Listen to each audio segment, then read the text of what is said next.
Margo's Law. Unicorn Mare Gunner. 1. One eye on the target is better than none. 2. If it's too rough to drink, it might be gun cleaning fluid. 3. Never leave Teddy in the tank alone. And 4. If at first you don't succeed, reload. Teddy's bucket list. 1. Own the full set of playing cards, Cards Against Equestrian. 2. See Mount Rushmare. 3. To become such a great pony that being left in the tank alone isn't an issue anymore. Donald's Hope. 1. To own a nice set of ratchet spanners. 2. To be home for winter. 3. Hoping warm socks will arrive soon.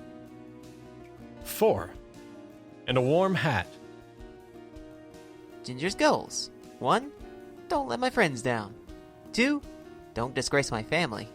3. Keep my crew alive. 4. Live long enough to claim a war pension. 5.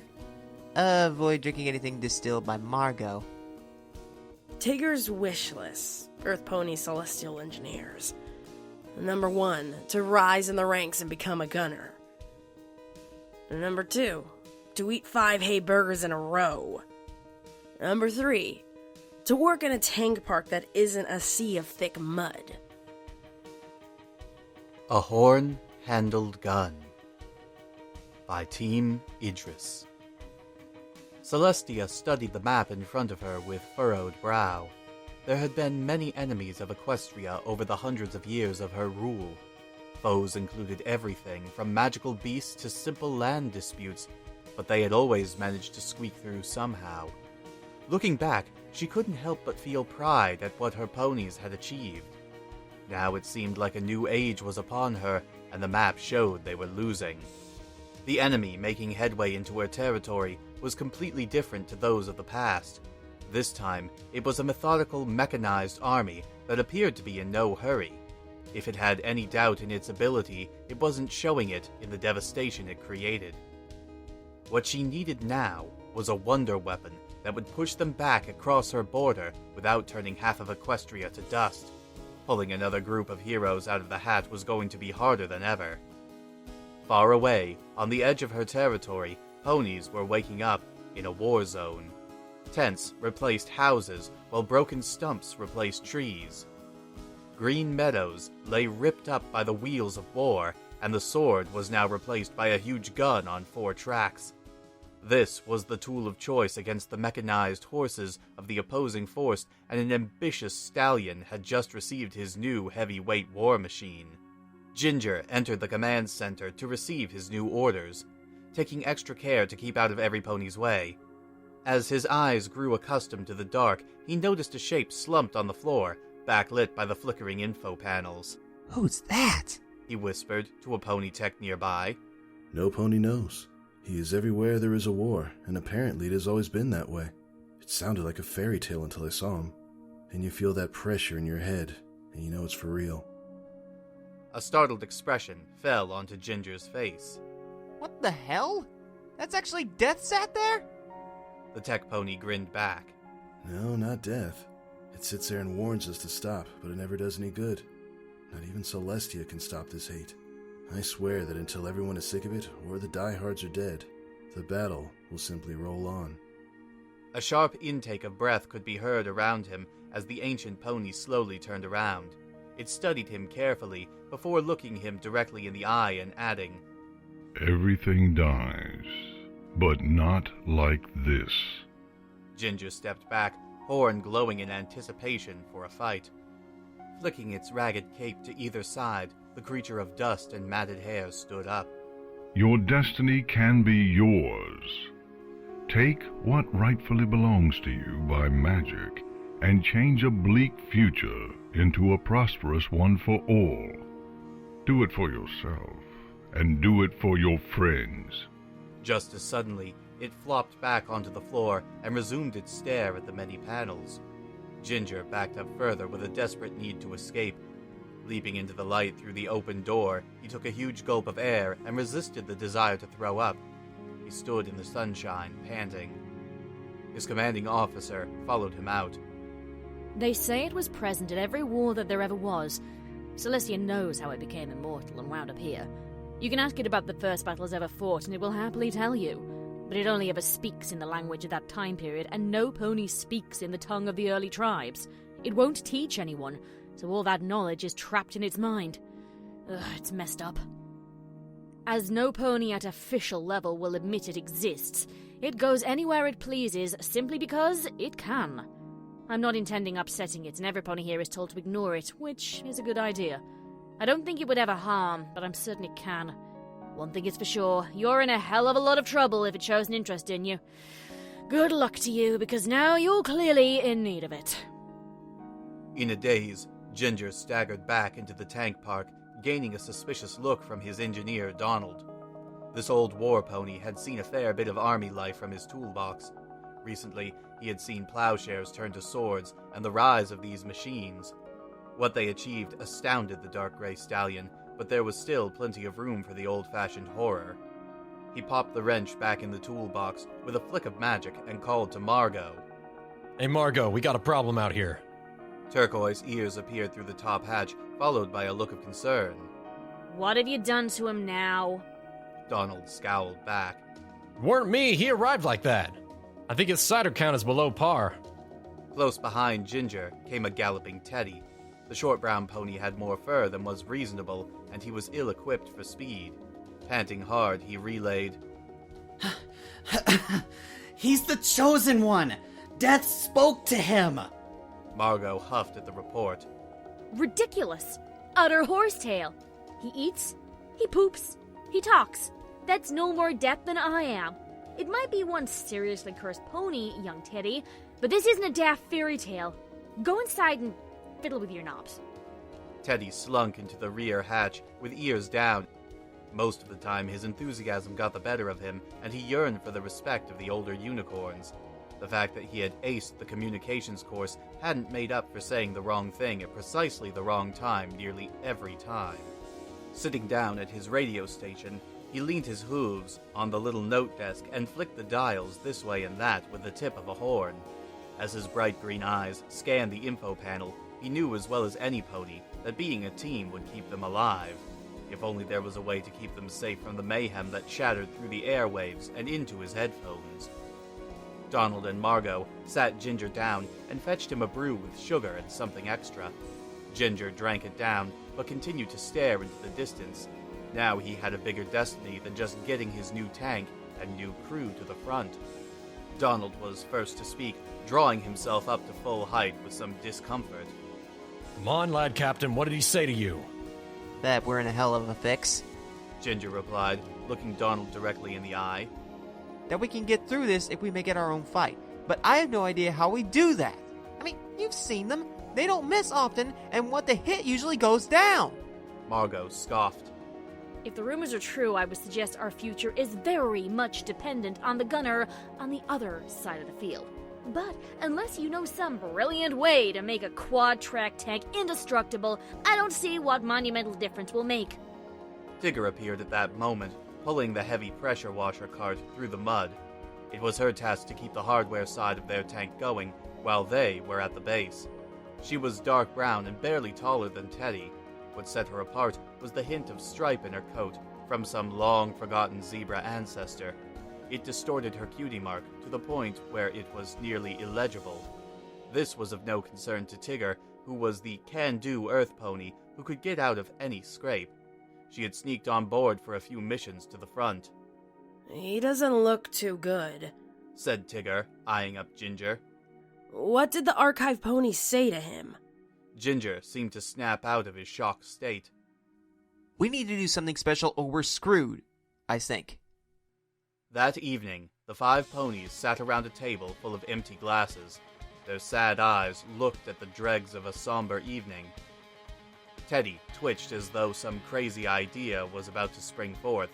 Margo decided to get in first. So, we have to win the war? She asked, half joking. We've been around a bit. Or at least me and Donald have. We go somewhere, we shoot at stuff, and we come back for more. There isn't a spell that makes that a safe proposition. That's why boxes of supplies come in and boxes of ponies go out. Donald glared at her, Nice. We need to magic the hull. blurted out Teddy as Tigger made to ram a hoof in his mouth before he could say more. Dude, messing with the tank like that will get you on charge. Saying that out loud will give you a bad reputation. These rules aren't made up for fun. You don't want to be the one associated with sabotage, even if you think you're helping. I'm going before some pony hears you.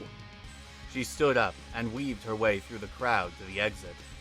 Now that it was a party of 4, Donald chimed in with a thoughtful expression on his muzzle. How? But first, let's continue this debate down at the park in the quiet. Once sat in the quad track, they laid down a muffling spell and looked from one another to see who would start. I have the most to lose. You can't be a tank captain and claim all matter of fact that you didn't know how it just happened to disintegrate on your watch. Also, what can we add to it that hasn't already been done by the best in Equestria? The self-propelled railgun they sat in was a sizable machine. Aside from the battery packs at the rear, it was really just a large diameter tube around a big magnetic railgun. Some fairly impressive and secret magic had been applied to it already by the factory unicorns, who were ponies who knew what they were doing. Even with the enchantments, it could survive a well-placed artillery shell. Margo was the first to go. We can't exactly fit it with a reset button, now can we? All eyes fell upon her in the gloom. Okay, I guess we can then? Well, Added Donald. we could time lock it in an as-new condition. Every time it got a hit, it would automatically return to how it is now. Ginger rubbed a hoof on his chin. As sure as Luna watches our dreams, I don't think we'll get away with that. And it can't be a long-term solution. Surely at some point it's going to receive so much damage that time itself will get annoyed and gobble it up. That's one hell of a paradox to maintain. I mean, great for keeping your silverware bright and shiny, but a whole tank? Teddy looked a bit startled at the last statement. He looked down at his hooves with drooped ears. When Mum's best chalice collapsed, we all thought it was pretty funny, but I wasn't inside the chalice when it went off. There was red wine everywhere. Margo put a hoof on his shoulder and smiled gently. We have a chance this way. It's not some bunch of ponies or griffins out there. That's a mech army, and they don't seem to miss very often. My friend just came back from the front, and her story scared the hay out of me. It's time for us to fight sideways. The next day, they continued to prep their PT-4 quad-track tank ready for combat. Part of the setup included some night trials and target practice. It was the ideal time to sneak off to a remote location and do some extra magical homework. After a few hours' work, Ginger left to collect the direct orders to test with live fire. He set off deep in thought. At headquarters, he was greeted by his commanding officer. The mayor was tall and definitely commanding, but also fair. She eyed him suspiciously before passing over a sealed envelope. Then she pointed a hoof at the info screen that showed the current front line. Things are bad. If we don't get a break soon, we'll be looking at using the bad stuff. We need to win and save our land, as opposed to win and have nowhere to live. Just one piece of luck to throw them off would do. Just an act to hold them back. I hear a rumor chattering about the unit and it frightens me. Whatever you're planning, try to keep Teddy out of it. He's young and maybe he's the one pony out of all of us with a long life ahead of him. She said, looking him in the eye. Ginger nodded and returned to the tank park. He had been foolish to think keeping secrets would work around here, and now he was between a rock and a hard place. 10 minutes ago, his only goal was to make a large mechanical machine bomb-proof.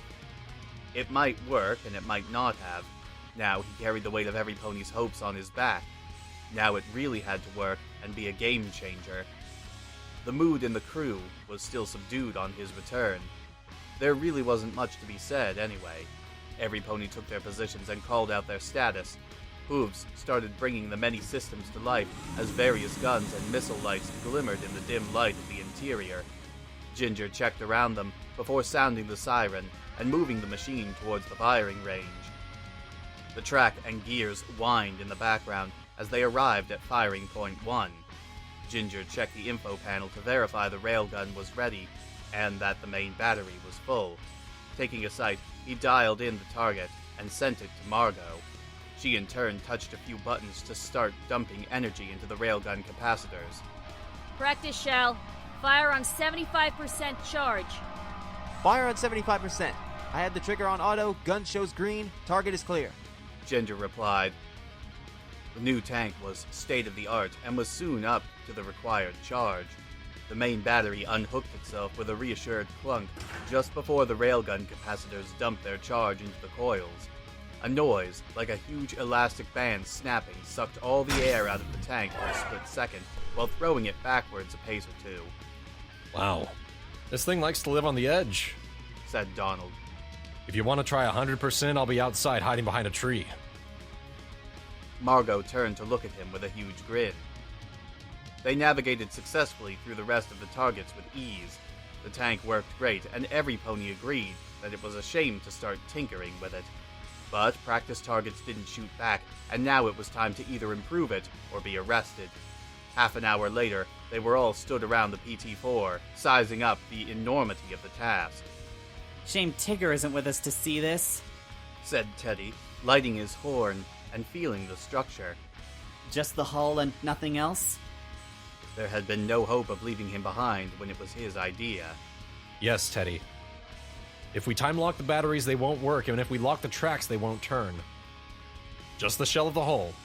And don't forget to breathe, Replied Donald. The spell was hard enough to afflict on small objects, and this object was house-sized. They positioned themselves at each corner so that the track set might offer some protection, if it blew up. Teddy swallowed hard. I've only read about this. I've never done it. He said cautiously. That's why I'm giving you an order to do it. I'm its captain, and I'll say you all did it unwillingly. They won't believe those two, but you have a clean sheet. Horns glowed as they felt the extremity of the hull down to its rivets. The metal felt cold, with a slight twitch from its factory spells. After 5 minutes or so, it began to hum steadily as they sought out every edge and corner. Once they had a grip on it all, they began to reach further, and began to sense its age ever so slightly. Margo was first to speak. Right then, this is what we need to do. Reach into it and feel how it moves and grows imperceptibly older with every heartbeat. We need to force it back on itself. It must be in a loop so that it feels to have aged a bit, but then becomes young again. Before they could finish, she felt their magic weaken, and a new force push into her mind. She startled, and stepped back to stare at the others in the darkness. Ginger was just visible, standing next to an ominous black shape. She wondered if they had been busted, and strained her ears to the whispers. It'll take 5 of us at least, Said Ginger. The Archive Pony will help us perform the spell. We are to do as we just did, but give it everything we have. They let their minds creep back into the structure, and again felt its limits. This time, they felt much stronger, and the hull responded quickly with a soft purple glow. Now they could feel each other's magic, and sense the natural pulse of the tank as it became a mere blink older before snapping back to a set point. Once it harmonized into a never-ending loop, they pulled back. Donald broke the silence. We'll give it half an hour. If it doesn't disintegrate by then, I say we drive it back and get some sleep. He looked around to thank the ancient pony, but it had already left. A few days later, no pony was any the wiser. A new tank was supposed to be clean, so the fact that dirt couldn't physically stick to theirs interested no one. Ginger now felt optimistic about the modification, and they buzzed along at speed. The new tank drove well and responded quickly to his hoof inputs. It would have been a nice day out there if their orders weren't frontline fire support. At least it wasn't a full-on battle charge. Arriving last, they found some suitable flat ground and waited as Margo dialed in the compensation for wind and gravity. Motors whined as the suspension lifted the front of the tank up on its tracks. The machine rode on 4 sets of tracks, held on by spindly-looking arms that made it appear more like an insect than an armored cart. The arrangement of struts and swivels let the tank tracks move independently to climb over rough ground and to steer. It looked delicate, to say the least. Teddy received the order to fire over the radio and relayed it to Ginger. He relayed it to Margo, who began charging the gun capacitors just as they had in practice. This time, she loaded a gemstone projectile and eyed a far-off distant target. Ginger confirmed the distance. 30,000 steps, 50 step compensation. The target is a command tank approaching on our flank. Margo came up to the command station and put the periscope crosshairs on the target. The opposing armor was moving slowly, so she added in a tiny bit of delay. Eyeing the charge indicator, she set for 90% and waited. Here we go. She said quietly. Firing in 3, 2, 1. Brace! Their lives moved back a few feet as the projectile was spat like lightning across the battlefield. Off in the far distance, the opposing force's heavy tracked vehicle stopped abruptly and began to smoke. Yes! Yes! Shouted Ginger and Margo in unison. Chuck one up to the unicorn horn-handled gun. Donald added. Margo turned to him with a scowl. We are not riding that down the side of our war chariot. As soon as they had fired their main gun, the enemy took a greater interest in them. Realizing that Ginger's crew was a pretty good shot, induced them to hand out some special treatment. Most incoming fire was now theirs, and in short order, it found them. Their PT-4 lit up like a star as the large shell detonated on the hull. Inside, everything seemed to warp and twist before springing back into shape. Ginger decided it was too hot for comfort and raced backward until they were out of reach of the opposing guns. We should be dead! Shouted Margo. After what we did, we still might be. There's a price to pay for magic like this. Just look at the archive pony. Who knows how it got like that, but I bet it started with a bad idea over a round of cider. Load her back up. Taking another sighting, they threw another shell across the battlefield. A shower of sparks suggested they had hit a power cell. The unicorn tank was now the only thing of interest on the battlefield, and every shot required a reposition to avoid a rain of death. They continued to fire until empty, as more targets burnt with a trail of thick black smoke. A retreat could be seen underway off in the distance. It's time to go. Called out Ginger as he watched the mayhem. Save some rockets for the trip home just in case. Spinning the command station rearward, he kicked the drive stirrups to rapid travel. There was no point loitering with low power and no main gun ammunition. They were soon speeding past reinforcements, heading the other way to finish the job. Soon they were back at the tank park thinking about reloading when Tigger brought them an envelope with new orders. And delivery only. She shrugged as Ginger opened the distinctly official-looking document with some caution. We've new orders to go to Canterlot. He mused, rubbing his chin with a hoof. We're either heroes or in a hell of a lot of trouble. Maybe even both. Either way, we leave now. No debate. They barely had their belongings together as a royal-crested transport arrived. They threw their kit bags aboard and launched Teddy in through the open door before leaving in a flurry of hooves, all waving goodbye. The whoops and waves from the other crews suggested they were heroes of the tank park, if nothing else.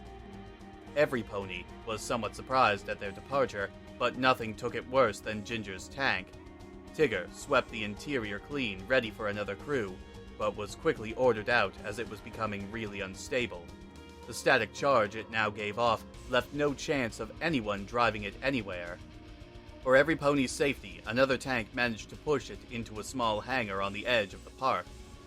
Tigger watched sadly as the doors were shut behind it before dragging her water cart to clean some more heavies. A week later, there were plenty of rumors flying around about the fate of Ginger's unicorn crew.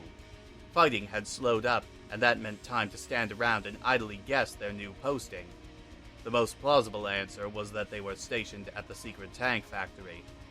As the sun shone down, it wasn't long before maintenance compressors were inflating hoofballs for something to do.